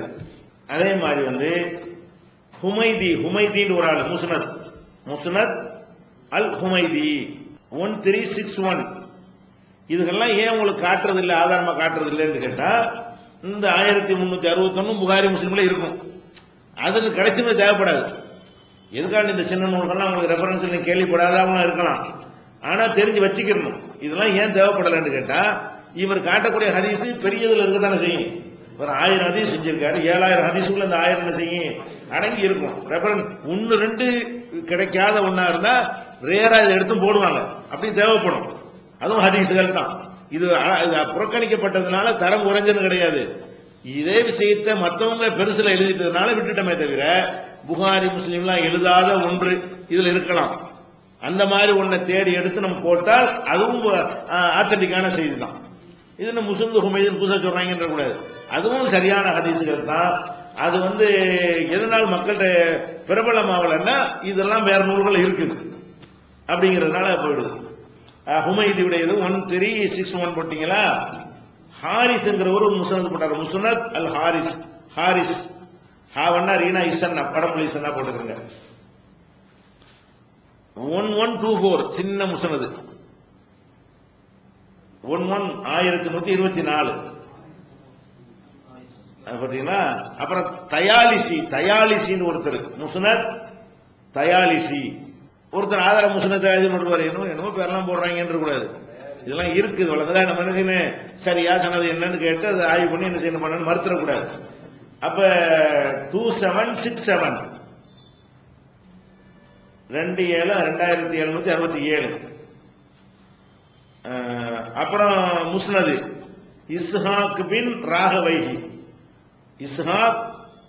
இஸ்ஹாக்னு பழைய இஸ்ஹாக் இருந்ததுனால பாப்பா பேரை சேர்த்து சொல்றாங்க. இஸ்ஹாக் இப்னு ராகவைஹி. ராகவைஹிங்கெல்லாம் வேற அஜமிகளா இருந்திருப்பாங்க. அங்க இருந்து அவர் பாப்பா அப்படி இருந்திருப்பாரு, இவங்க இஸ்லாத்துக்கு வந்திருப்பாங்க. அரபி சொல்லு கிடையாது, அதனால ராகவைஹின்னா அர்த்தம்லாம் பார்க்க முடியாது. பாரசீக நாட்டில் ஏதோ ஒரு அர்த்தத்திலிருந்து வந்தவங்களா இருப்பாங்க. முஸ்னது இஸ்ஹாக் இப்னு இப்னா மகன் இப்னு ராகவைஹி. ராகவையுடைய மகன் இஸ்ஹாக் அவர் எழுதின ஒரு முஸ்னது கிடைக்கிறது பஜார்ல. அது 24, 25 2425. அதுக்கப்புறம் வந்து முஸ்னது ஷாஷின்னு ஒருத்தர் இருந்தாரு. இந்த ஷாஷிங்கிறதெல்லாம் ஒரு ஊர் பேரா இருக்கும், அங்க ஆள் பேரா இருக்காது. ஷாஷிங்கிற ஊரை சேர்ந்தவர். அப்ப முஸ்னது ஷாஷி இது சின்ன நூல் தான். 1458 1458 அது ஒண்ணாச்சு. வெளிவந்து விட்டது இஸ்லாம் கூறும் குடும்பவியல் ரமலான் மாதம் தொடர் சொற்பொழிவு 5 டிவிடிகளாக விலை ரூபாய் 150 மட்டுமே. கூரியர் செலவு தனி. கிடைக்கும் இடம் TNTJ வீடியோ விஷன், நம்பர் 30, அரமனைக்காரன் தெரு, மண்ணடி, சென்னை 1. அடுத்தது வந்து அப்ப அபு ஹனீஃபாவுடைய நூல் இல்லையான்னு யார கேட்டீங்கல்ல. அபு ஹனீஃபாவுக்கு எந்த நூலுமே உலகத்துல கிடையாது. அபு ஹனீஃபாவுக்கு மாலிக் இமாம்ங்கிறோம், அவர் எழுதின கிதாப் உலகத்தில் இருக்கிறது, நிறைய இருக்கிறது. அஹ்மது இப்னு ஹம்பல்ங்கிறோம், அவர் எழுதின கிதாப் வந்து இன்னைக்கு வரைக்கும் கூட நிறைய கிடைக்கிறது. ஷாஃபி இமாம்ங்கிறோம், அவர் எழுதின ரிசாலா, முஸ்னது ஷாஃபின்னு அவர் எக்கச்சக்கமான நூல்களை, முக்தலபுல் ஹதீஸ் நிறைய நூல்கள் எழுதினவர் யாரு? ஷாஃபி இமாம். அவர்கள் நூல்கள் இன்னைக்கு என்ன செய்யறது? இன்னைக்கு வேணாலும் அது விற்பனைக்கே கிடைக்கிறது, சாப்ட்வேர்ல கிடைக்கிறது. அபு ஹனீஃபாவுடைய நூல் வந்து அப்படி ஒரு நூலே உலகத்துல இல்ல. அபு ஹனீஃபாவின் பேர்ல என்ன இல்ல, ஒரு கிதாபு கூட இல்ல. அதாவது இப்ப ரஹ்மத்துன்னு ஒரு பத்திரிகை நடந்துகிட்டு இருக்கு. முன்னாடி வந்து கலீல் ரஹ்மான் ஒருத்தர் அதை நடத்திட்டு இருந்தாரு, இப்ப அவர் மகன் நடத்திட்டு இருக்காரு. இந்த கலீல் ரஹ்மான் ரியாஜி தான் ஜமாத்துல் உலமா தலைவர். நம்ம துவக்க காலத்துல தௌஹீத் பிரச்சாரத்தை ஆரம்பிச்ச காலத்துல ரஹ்மத் பத்திரிகை தான் நம்ம பயங்கரமான எதிர்ப்பு. அந்த பத்திரிகைலாம் தௌஹீதுக்கு எதிரான கருத்துக்கள், நமக்கு எதிரான கருத்துக்கள்லாம் என்ன செய்வாங்க, பரப்புவாங்க. அப்ப நம்ம என்ன கேட்டோம்னா, நீ ஹனபி மதுஹப்னு கேட்டிருந்தோம் நம்ம பத்திரிகையில. ஹனபி மதுஹப்னு சொல்றீங்கல, அவர் எழுதின புத்தகம் எங்க, அதை கொண்டாந்து காட்டுங்க. புத்தகமே இல்லாட்டி என்னடா ஹனபி மதுஹப், அவர் பேரை பயன்படுத்தி ஏன்டா ஏமாத்திரியன்னு ஒரு கேள்வி கேட்டிருந்தோம். அதுக்கு அவர் எழுதியிருந்தாரு, அபு ஹனீஃபா அவர்கள் ரஹ்மத் பத்திரிகையில் எழுதினது. அபு ஹனீஃபா அவர்கள் எக்கச்சக்கமான நூல்களை எழுதினார்கள், எதிரிகள் அழித்து விட்டார்கள். அப்படி ஒரு எதிரியே இருக்கல. அவர்கள் செல்வாக்கோட தான் அவர் ஆட்சியிலையும் அது மன்னர்கள்ட்டையும் நல்ல செல்வாக்கூட என்ன செஞ்சாரு, இருந்தாரு. அந்த காலத்து கலீஃபாக்கள் ரொம்ப நெருக்கமானவராக இருந்தாரு. இந்த பகதாதை உண்டாக்குனது அவர் தானே. இந்த பாக்தாத்ங்கிற நகரம் இருக்குது, அவர் பெரிய என்ஜினியர், அவர் பெரிய ஆர்கிடெக்ட். அவர் யாரு? அபு ஹனீஃபாங்கிறவரு நல்ல மூளையா இருக்கு, திறமையான ஆள். அவர்கிட்ட தான் அந்த நகரத்தை நிர்மாணிக்கிற பொறுப்பு என்ன செய்யறாங்க, அன்னைக்கு கலீஃபாக்கள் கொடுக்குறாங்கன்னா அவர் மூளை எவன் போய் அழிப்பான்? கலீஃபாக்களுக்கு அப்படி வலதும் இடதுமா ஒருத்தர் இருந்தாருன்னு சொன்னா எவனாச்சும் போய் அழிக்கிற அளவுக்கு பலவீனமாக இருந்தாங்க. அவருடைய மாணவர் அபு யூசுப் வந்து சுப்ரீம் கோர்ட் ஜட்ஜி. அவருடைய மாணவர் அன்றைக்கு இருந்த சுப்ரீம் கோர்ட்டுடைய இஸ்லாமிய அரசுடைய சுப்ரீம் கோர்ட் ஜட்ஜி யாரு? அபு யூசுப் காலின்னு அவர் பேர்ல காலி சேர்த்துக்குவாங்க. நீதிபதி அபு யூசுப் அவர்கள் தான் பேர்ல வரும். அப்ப உங்க செல்வாக்கு இருந்தவர்கள் அபு ஹனீஃபாவும் அவருடைய மாணவர்கள் அரசுல நல்ல செல்வாக்கு பெற்றிருக்கும் பொழுது அவர் எழுதின நூல்களை போய் யாருமே என்ன செய்ய முடியாது, அழிக்கலாம் முடியாது.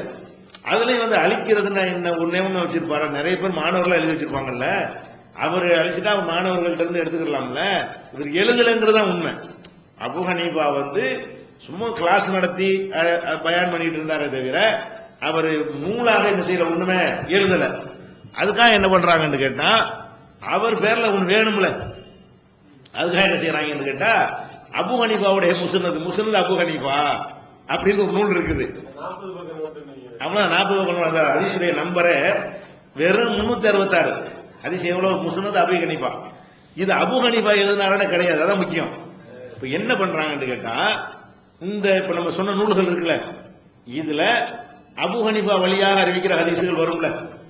இப்ப புகாரி முஸ்லிம்ல அது மாதிரி ஹதீஸ் கிடையாது. வேற இந்த மோஜம் அந்த மாதிரி காட்டுறோம்ல, அதுல என்ன வரும்னா, எனக்கு இவர் சொன்னார், இவருக்கு அவர் சொன்னார், அவருக்கு அபு ஹனீஃபா சொன்னார், அபு ஹனீஃபாக்கு அவர் சொன்னார், சில ஹதீசுகள் வரும். இம்புட்டு நூலை உட்கார்ந்து மனக்கட்டு தேடி அபு ஹனீஃபான்னு வரக்கூடிய ஹதீஸ் எல்லாம் பொறுக்கி எடுத்துருக்காங்க. எடுத்து அதைத்தான் முஸ்னத் அபு ஹனீஃபாங்கிறாங்க. அபு ஹனீஃபா வழியா வருது. அபு ஹனீஃபா எழுதுனது கிடையாது. அறிவிப்பாளர்ல வந்து என்ன செய்யும், அவர் ஒரு ஆளா வருவார். மொத்த ஹதீஸ் நூல்கள்லயே அவர் அறிவிப்பாளராக வர்றது 366 தான். இந்த 366ங்கிறது என்னது, அது வந்து வேற வேற நூல்கள்ல உள்ளது. பேரு முஸ்னத் அபு ஹனீஃபான்ட்டாங்க. அபு ஹனீஃபா என்னமோ தொகுத்த மாதிரி அவரை எழுதி வச்ச மாதிரி என்ன செய்யறாங்க, அதை சொல்றாங்க. அது அபு ஹனீஃபா அறிவிப்பாளர்கள், அபு ஹனீஃபா எழுதின புஸ்தகம் கிடையாது. இது எழுதியிருந்தா நிறைய நூல்கள் எழுதியிருப்பாரு. வழங்குதா? இன்னும் சொல்ல போனா அவர் அவர் அஜமி. அவர் அஜமின்னா பாரசி நாட்டுக்காரர். அரபு மொழியில் அவர் அவ்வளவுக்கு எழுதக்கூடிய அளவுக்கு என்ன இல்லை, அவருக்கு அவ்வளவுக்கு திறமை உள்ளவர். பேசுவாங்க, என்ன இல்ல, பாரசி நாட்டில இருந்து வந்தவர், ஈரான்ல இருந்து வந்தவர். அது கூட ஒரு காரணமா இருக்கலாம். அவர் நூல் எழுதாத காரணம், திறமையான இருந்திருக்காரு, நல்ல சிந்தனையாளர், அறிவாளியா இருந்திருக்கிறார், அது ஒரு விஷயம். ஆனா அவர் பேர்ல ஒரு நூல் இருக்கிறது, முஸ்னத் அபி ஹனீஃபான்னு. அது என்ன அர்த்தம்னு விளங்கிட கூடாது. அவர் எழுதுனது கிடையாது, வேற வேற நூல்கள்ல இவர் ஒரு அறிவிப்பாளர் அந்த இடத்துல வருவார். இப்படியே பயன் பண்ணி தேடி தேடி பார்த்திருக்கிறாங்க. அதை தொகுத்து நினைச்சிட்டாங்க, முஸ்னத் அபி ஹனீஃபான்னு ஒரு கிதாப் எழுதப்பட்டிருக்கு. வெறும் 366 ஹதீஸ் தான். அதுவும் இன்னைக்கு தேடினா இன்னொரு 50-100 தேரும். என்ன சாப்ட்வேர் இல்லாம அவங்க தேடிவிட்டாங்க. இப்ப ஃபைண்ட் பண்ண என்ன செய்யும், இன்னும் கொஞ்சம் நூல்கள் அவர் அறிவிப்பாளர் வரக்கூடியதெல்லாம் தேரும். அவங்க அந்த காலத்துல பெரட்டி பெரட்டி பாக்குறது தானே. உன்னையா எங்கனுக்குள்ள போனி வருஷம் பேக்கமா பெரட்டி மெனக்கட்டு இருக்காங்க. 366 எடுக்கிறது சாதாரணமா ரொம்ப மெனக்கட்டு இருக்கிறாங்க.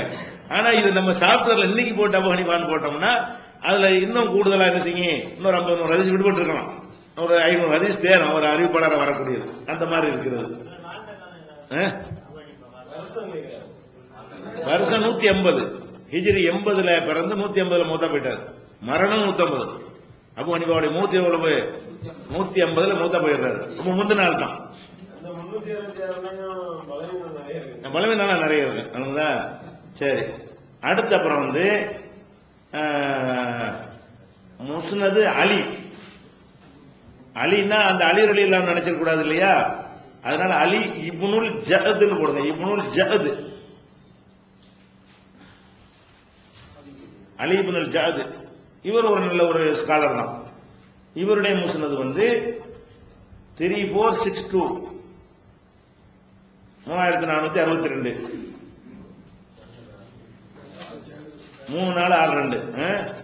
அப்புறம் முஸ்னது அப்து பின் ஹுமைது. முஸ்னது அப்து பின் ஹுமைது 1594. இது போக முஸ்னதுங்கிற பேர்ல ஒரு 1000கணக்கான கிதாப் இருக்குது. அதாவது முஸ்னது அபூபக்கர், முஸ்னது உமர், முஸ்னது ஆயிஷா, இதெல்லாம் அவங்க தொகுத்தது கிடையாது. இந்த முஸ்னத் அபி ஹனீஃபா மாதிரி உள்ளது. முஸ்னத் அபூபக்கர் இருக்கு. அபூபக்கர் உள்ளதெல்லாம் எந்தெந்த கிதாபுல வருது அவளையும் தொகுத்து ஒரு ஆள் என்ன செய்வாரு, எழுதுவாரு. அது பிற்காலத்தில் உள்ளதுதான். பார்த்தா என்னவா தெரியும், அபூபக்கர் கிதாபுல இருக்கு போயிருக்காரு அப்படிங்கிற மாதிரி தெரியும். முஸ்னத் ஆயிஷான்னா அவங்க ஆயிஷா எழுதுனது இல்ல. ஆயிஷா அறிவித்த ஹதீசுகள் எந்தெந்த நூல்ல வருதோ அதையெல்லாம் தனியா பிரிச்சு முஸ்னத் ஆயிஷா, முஸ்னத் இப்னு அப்பாஸ், முஸ்னத் உசாமா, முஸ்னத் அப்துல்லா இப்னு அபி அவுஃபா, முஸ்னத் அபு ஹுரைரா, இப்படி எல்லாம் நிறைய கிதாபுகள் நீங்க பாப்பீங்க. அதெல்லாம் தனி கிதாபுகள் கிடையாது. இதெல்லாம் தபரானிலேயோ புகாரிலேயோ முஸ்லீம்ல இருக்கக்கூடிய மாதிரி அதை எடுத்து எழுதியிருப்பாங்க. அந்த முஸ்னத் போட்டு நம்ம கன்ஃபியூஸ் ஆகும். முஸ்னத் அவரை எழுதியிருப்பார் அப்படின்னு நம்ம விளங்குவோம். முஸ்னத் அகமதுன்னா அகமது எழுதினார்னு விளங்குவோம். அப்ப முஸ்னத் அபூபக்கர்னா அபூபக்கர் எழுதினார்னு விளங்கக்கூடாது. அவர் அபூபக்கர் எழுதவெல்லாம் கிடையாது. அபூபக்கர் அறிவித்த ஹதீசுகளை பல நூல்கள் பொறுக்கி எடுத்து இவங்க ஒரு நூலா என்ன செய்யறாங்க, ஆக்குறாங்க. அதை நான் லிஸ்ட்ல உங்களுக்கு சொல்லல. அது நிறைய கிடைக்கிறது, அது தேவையே இல்லை. அது ஒரு அவங்க போய் திரட்டினவங்க கிடையாது. எனக்கு இவர் அறிவித்தாரு அவர் திரட்டினவங்க கிடையாது. வேற நூல்களும் சுட்டவங்க. இவங்க என்ன ஆட்கள் யாரு, வேற நூல்கள் சுட்டு எடுத்ததுனால அது நூலா நம்ம எடுத்துக்கிற வேண்டியது இல்லை. அப்படி முஸ்னத் 1000க்கு மேல இருக்குது. அது மாதிரி நிறைய கிதாபெல்லாம் கிடைக்கிறது. முஸ்னத் போட்டவன அதெல்லாம் கரெக்ட் நினைச்சிடக்கூடாது. முஸ்னத் தான் அது இன்னொருத்தர் பிற்காலத்தில் உள்ள ஒருத்தர் என்ன செய்யறாரு, உசாமா அறிவிச்சவைன்னு பகவின்னு ஒருத்தர் என்ன செய்யறாரு, முஸ்னத் உசாமான்னு போடுறாரு. நானே போய் முஸ்னத் நான் முதல்ல நினைச்சுக்கிட்டேன் உசாமா சஹாபி கூட எழுதிட்டு போயிருப்பாரு. உள்ள போய் பார்த்தா அந்த பகவின் 500 வருஷத்துக்கு பிந்தி உள்ள என்ன செய்யறாரு, இவர் போட்டு எழுதி வச்சிருக்காரு. இந்த உசாமான்னு வரக்கூடிய தேடி தேடி எடுத்து போட்டிருக்கிறாரு. இந்த காலத்துல அதை விட நம்ம நல்லா செய்யணும். ஏன்னா சாப்ட்வேர் இருக்கனால இந்த உசாமான்னு ஃபைண்ட் பண்ணி என்ன செய்யலாம், இவர் எழுதினதை விட இன்னொரு ஒரு மடங்கு சேர்த்து எழுதிவிட முடியும். இதெல்லாம் பயனற்றது. இதெல்லாம் எழுதியிருக்கிறாங்க மனக்கட்டு. சரி, அதெல்லாம் விட்டுருங்க. முஸ்னத் அபு ஹனீஃபா நூலே கிடையாது. ஏன்னா அவர் எழுதினது கிடையாது. அது இப்ப நான் சொன்னேன்ல அபூபக்கர் உமர் அது மாதிரி உள்ளதான் அது. ஏன்னா அபு ஹனீஃபாவுடைய ரோல் என்னன்னு நீங்க தெரிஞ்சுக்கணும்ல. 4 இமாமுல 3 பேர் வருது, ஒரு ஆளை காணாம நினைப்பீங்கல்ல. அதுக்காக வேண்டிய என்ன செய்யறது, அது முஸ்னத் அபு ஹனீஃபான்னு ஒண்ணு இருக்குது. அது உண்மையில் அவர் எழுதினது இல்ல. அவர் பேர்ல ஒரு கிதாபும் இல்லைங்கிறதான். அபு ஹனீஃபா எழுதின எந்த கிதாபுமே உலகத்துல இல்ல அப்படிங்கிறதான் உள்ளது. இந்த பிரிண்ட் அவுட்டா போடுறாங்கல்ல புக்கு, அந்த புக்கு எடுத்தீங்கன்னா அதனுடைய முதல் பக்கத்துல ஒரு 10 பேப்பர் சேர்ப்பாங்க. எப்படி சேர்ப்பாங்கன்னா இதனுடைய எழுத்து பிரதி இஸ்தம்பூல் ஒரு மியூசியத்தை குறிப்பிடுவாங்க. இந்த மியூசியத்தில் உள்ள போட்டோ காப்பி முதல் பக்கத்தில் போடுவாங்க. இரண்டாம் பக்கத்தில் அதில் உள்ள சில பக்கங்களை ஸ்கேன் பண்ணி போட்டுருக்கோம், 10 பக்கம் போடுவோம். அப்புறம் தான் கிதாபு ஆரம்பிக்கும். இந்த நூல்கள் ஒவ்வொன்றும் ஒரு இடத்துல கிடைக்கிறது. ஒவ்வொன்று ஒரு மியூசியத்தில் அருங்காட்சியகம் இருக்கு இல்லையா, அந்த மாதிரி பாதுகாக்கப்பட்ட நூலகங்களில் போய் தேடி எடுத்து அதை கொண்டு வந்து என்ன செய்யறாங்க இவங்க, அதை பிரிண்ட் பண்ணும்போது அந்த பக்கத்தையும் போட்டு தான் பண்ணுவாங்க. சாப்ட்வேர்ல போட மாட்டேங்கிறாங்க. சாஃப்ட் டெக்ஸ்டா இருக்கனால இமேஜ் போட்டா நம்ம பெருசா போயிருக்கிறதுனால சாப்ட்வேர்ல கிடைக்காது. நூலா நீங்க வாங்குனீங்கன்னா அதுக்கெல்லாம் என்ன கிடைக்கும், அதாவது புகாரி முஸ்லீம்கெல்லாம் போட மாட்டாங்க, அது ஃபேமஸா வந்துட்டதுனால. இந்த மாதிரி இப்ப நான் சொன்ன முஸ்லிம் அப்துல் ஹுமைதுன்னு போடுறாங்கன்னா அதை எப்படி போடுவாங்க, அந்த அப்துல் ஹுமைதுடைய நூல் அவர் எழுதியிருப்பார்ல, அவரோ அவருடைய அனுமதி பெற்ற மாணவர்கள் அதுல இருக்கு எழுதியிருப்பாங்க.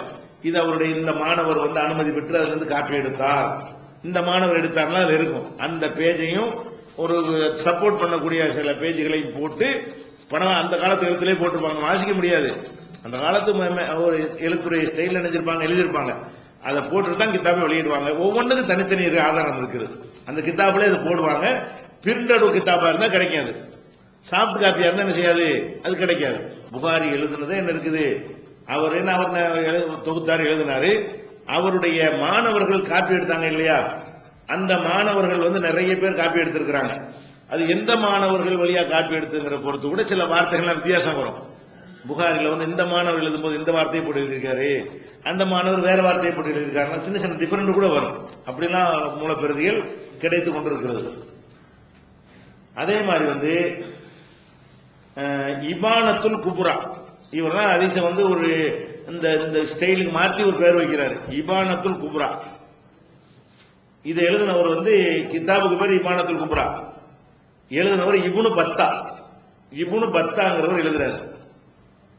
இவர் வந்து 2643. இது போக இன்னும் சில கிதாபுகள் பேர்களை விளங்கிக்கிறங்க. இதுகளெல்லாம் வந்து ஹதீஸ் நூல் நான் சொன்ன 2வது வகையில் வரக்கூடியது. இப்ப நான் சொல்லக்கூடியதெல்லாம் சனது இருக்காது. புகாரி முஸ்லிம் பல கிதாபுல தொகுத்து இவங்க ஒரு நூல் மாதிரி என்ன செய்வாங்க, எழுதுவாங்க. ஏன் அது தனி தலைப்பு போட்டு, அதாவது ஹதீஸ் திரட்டாமல் அதை சுட்டதுன்னு நம்ம புரிஞ்சுக்கிறதா சொல்லிக்கிறோம். அது வேற மாதிரி வார்த்தையா போயிடும். சுட்டதுதான் அது. ஹதீஸை இவங்க திரட்டுறது கிடையாது.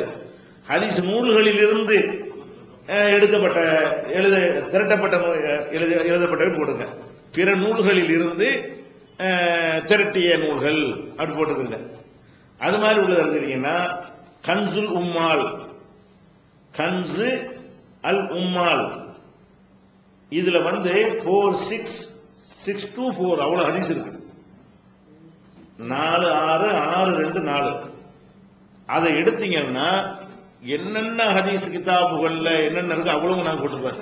ரிப்பீட் வரும். உதாரணம் தொழுகைன்னு எடுத்துக்கிட்டீங்கன்னா அந்த தொழுகையில வந்து கையை உயர்த்தினார்கள் வருதா, இந்த கையை உயர்த்தினது புகாரி வந்தா புகாரியை போடுவார், முஸ்லீம்னா முஸ்லீம் போடுவார், தலைப்பு வாரியா அடிச்சு அவ்வளவையும் தொகுத்து போட்டிருக்கிறாரு. சனது இருக்காரு. கிதாபுல புகாரின்னு குறிப்பிடுவார், ரொம்ப தேடிக்கணும். அவர் என்ன செய்வார்னு கேட்டா சஹாபி பேரை மட்டும் போட்டு ஹதீஸ் எழுதுவாரு. ஹதீஸ் எழுதிட்டு அஹ்ரஜஹுல் புகாரி, புகாரி இதை பதிவு செய்திருக்கிறார், அஹ்ரஜஹு முஸ்லிம், முஸ்லிம் பதிவு செய்திருக்கிறார் போது நம்மளை அங்க தள்ளிடுவாரு சனதுக்கு. அஹ்ரஜ அபுதாவுது நசையில போட்டிருக்காருன்னு சொல்லுவாரு. இது வந்து ஹதீஸ திரட்டணும் கிடையாது. எனக்கு இவர் அறிவித்தார், எனக்கு இவர் அறிவித்தார்னு சொல்ல மாட்டாரு. கிதாபை பார்த்து எழுதுறாரு. நம்ம எழுதலாம், இப்ப நம்ம எழுதுற மாதிரி என்ன செய்யறாரு அவரு, அந்த காலத்தில் எழுதிக்கிறார் கன்சுல் உம்மால். அதே மாதிரி வந்து மிஸ்காத் இருக்கு வர்ற மிஸ்காத்துல் மசாபிஹி, இது ரொம்ப ஃபேமஸான கிதாப். மிஸ்காத்ங்கிறது மதரசாவில் பாடத்திற்கு வச்சிருக்கிறாங்க. மிஸ்காத் இது நம்பர் நமக்கு ஹதீஸ் தொகுப்புல வந்து அந்த ஒவ்வொரு பாடத்துக்கும் தனித்தனி நம்பரை போட்டாங்க, டோட்டல் பண்ண முடியல.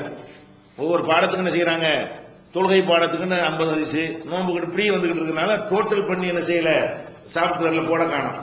அதனால அவர் சும்மா ஒரு 3000 ஹதீஸ் இருக்கும், அவ்வளவுதான். அதுதான் மிஸ்காத்துல் மசாபிங்கிறது. அதே மாதிரி வந்து அல் முன்தகா, இந்த கிதாப் பேர் பண்ணி சும்மா குறிச்சிக்கிறீங்களா, நம்பர்லாம் வேண்டியில்ல. அல் முன்தகான்னு போட்டாங்கன்னா இதெல்லாம் என்னது, இது வந்து சனது இல்லாதவை, அறிவிப்பாளர் வரிசை இருக்காது, நூல்களை மேற்கோள் காட்டுவாங்க. அது மாதிரி ஜாமிஉல் உசூல் இப்னுல் அசீர், இப்னுல் அசீர் என்று முன்தகாங்கிறது எழுதினவர் இப்னுல் ஜாரூத். இப்னுல் ஜாரூத் எழுதினாரு. ஜாமிஉல் உசூல் என்பத இப்னுல் அசீர்னு எழுதுங்க. இப்னுல் அசீர் எழுதினாரு. ஜாமி அல் உசூல். அதே மாதிரி ஜம்உல் ஜவாமி ஒரு கிதாபு சுயூத்தி. அது மாதிரி மஜ்மு ஜவாயித், ஷரஹ் அஸ்-சுன்னா, ரியாலு சாலிஹீன், புலூகுல் மராம் தமிழ்லயும் போட்டிருக்காங்க அந்த கிதாபு. உதாரணத்துக்கு இது ஆயிரக்கணக்கில் இருக்கலாம். இப்ப நான் சொன்ன அந்த நூல்கள் இல்லாம இதெல்லாம் இந்த மாதிரி கிதாபுகளை பாத்தீங்கன்னா இதெல்லாம் என்னவா இருக்குன்னு கேட்டா கிதாபுகளை பார்த்து கிதாபு எழுதுவது. சொன்ன லிஸ்ட் எல்லாம் கிதாபை பார்த்து எழுதுறது இல்ல. அவங்களே ஒரு ஆள்கிட்ட போய் உங்களுக்கு யார் சொன்னான்னு கேட்டு திரட்டுவது. சொன்னதெல்லாம் இதெல்லாம் என்னன்னு கேட்டா திரட்டப்பட்டதில் இருந்து பார்த்து எழுதுவது. அந்த மாதிரியான நூல்கள் இப்படி உதாரணத்துக்கு சில சொல்லி இருக்கிறோம். இப்படி 2 வகையானது இருக்கு. ஒரு தகவலுக்கு நீங்க என்ன செய்யணும், தெரிஞ்சு வைத்துக் கொள்ளணும். நம்ம அடுத்த தமிழ்நாடு தௌஹீத் ஜமாஅத்தின் அரும் பணிகள் தொலைபேசி மற்றும் கடிதங்கள் மூலம் விளக்கம் பெற தனி ஏற்பாடு. குடும்ப பிரச்சனைகளுக்கு தீர்வு காண ஷரியத் தீர்ப்பாயங்கள், இலவச திருமண தகவல் திட்டம், முதியோர் ஆதரவு இல்லம், சிறார்களுக்கான அனாதை இல்லம், சத்தியத்தை நிலைநாட்டிட பல்வேறு விவாதங்கள், அடக்குமுறைக்கு எதிரான போராட்டங்கள், முஸ்லிம் சமுதாயத்திற்கு இடஒதுக்கீட்டை பெற்றுத்தந்த உரிமை போராட்டங்கள், வறுமை மற்றும் கடன்களில் சிக்கி தவிக்கும் மக்களை மீட்டெடுக்க ஜகாத் நிதியை திரட்டி உரியவர்களுக்கு உதவுதல், வட்டியில்லா கடனுதவி திட்டங்கள், இது போன்ற இன்னும் ஏராளமான பணிகளை செய்து வரும் தமிழ்நாடு தௌஹீத் ஜமாத் எந்த வெளிநாட்டு அரசிடமிருந்தோ அல்லது எந்த வெளிநாட்டு நிறுவனங்களிடமிருந்தோ உதவிகளை பெறுவதில்லை என்பதை கொள்கையாக கொண்டுள்ளது. எனவே மறுமையில் மகத்தான கூலியை பெற்றுத்தரும் இந்த அரிய பணிக்கு உங்களது ஜகாத் மற்றும் நன்கொடைகளை வாரி வழங்குவீர். உங்களது நன்கொடைகளை டிடியாகவோ செக்காகவோ மணி ஆர்டராகவோ அனுப்பலாம். டிடி அனுப்புபவர்கள் தமிழ்நாடு தௌஹீத் ஜமாத் வங்கி கணக்கு எண் 7882748827 இந்தியன் வங்கி மண்ணடி கிளை என்ற பெயரில் எடுத்து அனுப்ப வேண்டிய முகவரி தமிழ்நாடு தௌஹீத் ஜமாத் மாநில தலைமையகம் 30 அரண்மனைக்காரன் தெரு மண்ணடி சென்னை 1. போன் 044252152226.